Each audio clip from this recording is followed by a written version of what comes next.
Hello there. I'm in a different place. For those of you who've been here before, if you've come back having been here before, thank you very much. If this is your first time, my name is Deborah Carr and I write historical fiction in that name. I also write contemporary romance series as Georgina Troy, and I've written some thrillers as Ella Drummond. So welcome, and I thought I'd just give a very quick update. If you follow my channel regularly, thank you. If you don't, do please subscribe. Anyway, as I was saying, I thought I'd give a quick update. I didn't post a video last week because I was busy moving. It's been an exhausting quite a few months. Trying to sell your house is always exhausting. Anyone who's done it will tell you that. The house was supposed to go through several times with various different buyers, but people couldn't get the mortgage or whatever, or one couple, they thought they had the mortgage, but then when we agreed a date, didn't have a mortgage accepted by the bank or something. So it was quite a bit of ups and downs and things like that. Anyway, my house eventually sold last week. I hope the people there are very happy, and even if they're half as happy as my family and I have been over the past 20 plus years, they will be happy. It's a lovely, lovely house. It's completely different to when we moved in. It was very, very different, actually. There were lots of changes we had to make because of the lady who was there before us needed hoists. She became more and more disabled over time and needed hoists for the bath and things like that. There were half door, like our bedroom door was a half door because there was a slope coming from a step in the hall and things like that. So we had to change a lot, and because it was mainly surrounded by patios for the lady to be able to get around, those would we physically dug those up. I worked a Kango hammer, or compressor I think it's called, for 3 weeks. If it ever stopped or keeled over, my husband had to pick it up and start it, and I'd carry on. I think it was something like 70 tons worth of concrete and stones we removed, and then we put most of it to lawn and planted an awful lot of plants, and I loved that garden. But I have moved now. I have a much smaller garden because that garden was an awful lot for me to look after by myself. I do have my son, who is very helpful, and my daughter when she's here, but generally it's down to me. So it was a lot, and where I've moved to is a much, much smaller garden, but something I feel very happy to cope with.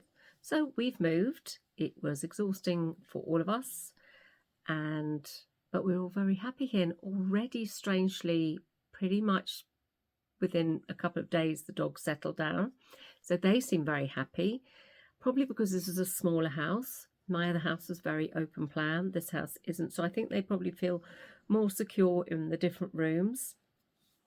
The garden is enclosed. It's a walled-in garden, so they, rather than having sort of quite open like hedging onto fields and stuff like that, so I think they actually probably feel more secure with that.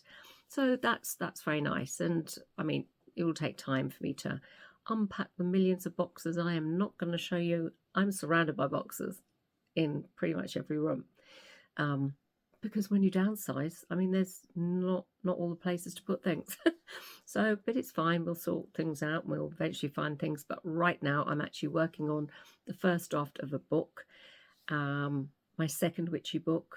I have to deliver this. I think it is mid-October, and I'm meeting up with my publisher in London next week, so I'll probably do a video from there, which is very exciting. We're going to lunch and lots of chats and things.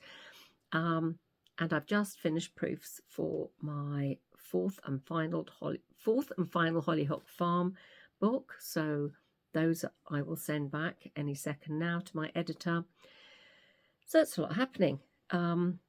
Yes, what with sorting and packing and moving and now unpacking and proofs and writing a first draft with research, it's a lot, but I'm getting there, and I am relieved to finally have the move under my belt, finally be able to settle here and get used to living in a different house.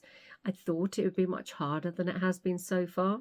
Obviously you got to get used to the quirks of the place, My previous house was it was a much more modern place than this. So very, very different in lots of ways, but I'm very happy so far here, and I'm sure we will continue to be so. I still have my son, my daughter, partner here, so it's a full house, and that's really exciting. And I think that's also helped having the dogs. Having them here has helped the dogs settle, so that's nice. So yeah, it's all happening. And I suppose I better get on. It's the evening here now. I have been working today. I am back doing another 1,000 words now because I really, really do have to press ahead with this book. And I had to take time out, obviously, to do the proofs. So that's what I'm doing. But it's all good. And I hope you're having a good week too. So yes, so I suppose I better get on, finish my cup of tea, and I will look forward to seeing you next week and catching up next week. Next week, of course, is publication day for the Witching Hour, which is very exciting. And thank you if you've bought a copy. It's been number one on the charts in a couple of its categories for a few days now. I think it's time travel romance or romance time travel or something, or witches and whatever, I don't know. So that's very exciting. Thank you very much if you've bought a copy and been instrumental in making that happen. I am very grateful. So I shall leave you now and look forward to chatting to you again next time. Have a lovely week.